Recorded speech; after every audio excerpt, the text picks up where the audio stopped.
ચૂંટણી બેનરને લઈ પરિવારજનો વચ્ચેનો વિવાદ, પતિએ પત્ની સામે તંત્રમાં નોંધાવ્યો વિરોધ, બેનર પર ઉમેદવારના બદલે એ પત્નીનો ફોટો હોવાના આક્ષેપ. મારી ઘરવાળીને થોડોક અત્યારે તકલીફ ચાલે છે છેલ્લા 4 વર્ષથી અને હું એને તેડવાની પૂરેપૂરી કોશિશ કરું છું. અત્યારે પુષ્પાબેન રંજીત સોલંકીના નામથી એને ઉમેદવાર કરીને એને અહીંયા ફોર્મ ભરેલો છે અને એ વસ્તુ છે ને એ મને અસ્વીકાર છે. ક્યાંય પણ પુષ્પાબેનજી મારા સાસુ છે એ ક્યાંય પણ આવતા નથી, દેખાતા. અને ખરેખર તો એમ જ હોવાનું હોય ને કે જે ઉમેદવાર હોય એનો ફોટો હોવો જોઈએ. મારું એ કહેવાનું છે મામલતદાર કોર્ટ અને સરકારને કે આ વસ્તુ કોઈ જોવે છે કે નહીં એમ. આખો વિડીયો જોતા પહેલા હજુ પણ અમારી ચેનલને સબસ્ક્રાઇબ નથી કરી તો યુટ્યુબ પર સબસ્ક્રાઇબ કરો અને ફેસબુક અને ઇન્સ્ટાગ્રામ પર ફોલો કરો.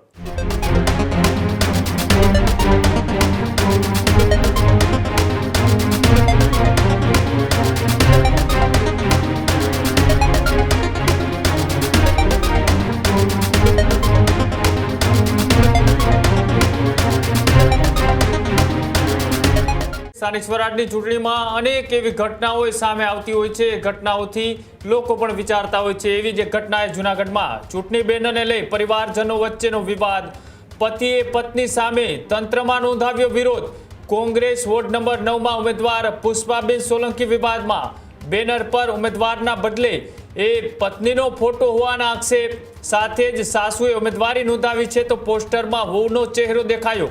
ઉમેદવારના બદલે અન્યનો ફોટો કેમ? આવા સવાલો છે તે તેમને ઊભા કર્યા. અને જયદીપ મકવાણાએ તંત્ર સામે કર્યા ગંભીર આક્ષેપ. ચૂંટણી પ્રચારમાં નિયમોના ભંગની પણ કરી ફરિયાદ, કાયદેસરની કાર્યવાહી કરવા પતિએ પણ કરી માંગણી.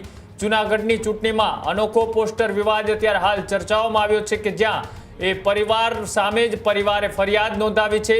એટલે કે પતિએ પત્ની સામે તંત્રની અંદર એ ફરિયાદ છે તે દાખલ કરી છે, વિરોધ પણ નોંધાવ્યો છે. સાથે જ કોંગ્રેસના વોર્ડ નંબર 9માં એ જ પરિવારમાંથી એ પુષ્પાબેન સોલંકી ચૂંટણી લડી રહ્યા છે અને સાસુ એ ઉમેદવાર છે તો ફોટો એ હોનો લાગતા ક્યાંક ને ક્યાંક એ વિવાદ છે તે જોવા મળ્યો છે.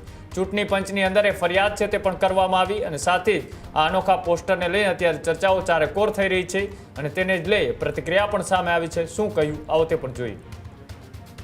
મારું નામ જયદીપ મકવાણા છે. હું જુનાગઢમાં રહું છું અને મારી ઘરવાળીનું નામ છે નેહા રંજીત સોલંકી અને એ હાલમાં અત્યારે કેશોદમાં રહે છે. એનું કારણ છે કે મારી ઘરવાળીને થોડોક અત્યારે તકલીફ ચાલે છે છેલ્લા 4 વર્ષથી અને હું એને તેડવાની પૂરેપૂરી કોશિશ કરું છું અત્યારે, પણ પહેલેથી કરતો જ આવું છું 4 વર્ષથી, પણ એ કોઈ મને જવાબ નથી દેતી. મારી ઉપર 2-3 કેસ કરેલા છે અને ભરણ પોષણના નહીં બધાય, અને હું એ બધા એને સ્વીકાર કરવાને એને ઘરે લઈ જવા માટે બધી રીતના હું તૈયાર છું.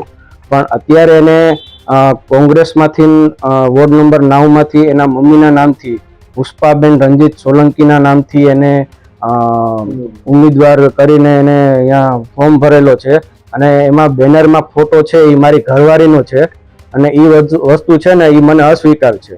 એ વસ્તુ મને જરાય સ્વીકાર નથી.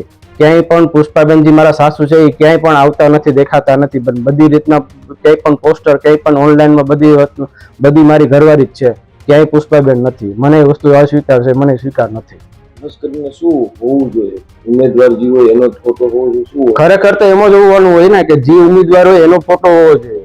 પ્રચાર કરો એનો કોઈ ઇસ્યુ નથી, પ્રચારની વસ્તુ અલગ પડી ગઈ છે. પણ આ વસ્તુ તો એવું છે કાયદેસર અહીંયા બેનરમાં જ ફોટા મારી ઘરવાળીના છે ને નીચે નામ પુષ્પાબેનનું લખેલું છે. આ વસ્તુ મને સ્વીકાર કેમ મારે કરવું? આ તો કાયદેસર ખોટું જ થાય છે ને. મારું એ કહેવાનું છે મામલતદાર કોર્ટ અને સરકારને કે આ વસ્તુ કોઈ જોવે છે કે નહીં એમ. આ હાવ આવી રીતના કેમ ચાલે એમ? હાવ પછી આવી રીતના ખોટું ચાલે તો આનો કોઈ મતલબ જ નથી બનતો. હજુ સુધી તમે અમારી ચેનલને સબસ્ક્રાઇબ નથી કરી તો અત્યારે જ ન્યૂઝરૂમ ગુજરાતને સબસ્ક્રાઇબ કરો, ફેસબુક અને ઇન્સ્ટાગ્રામ પર ફોલો કરો.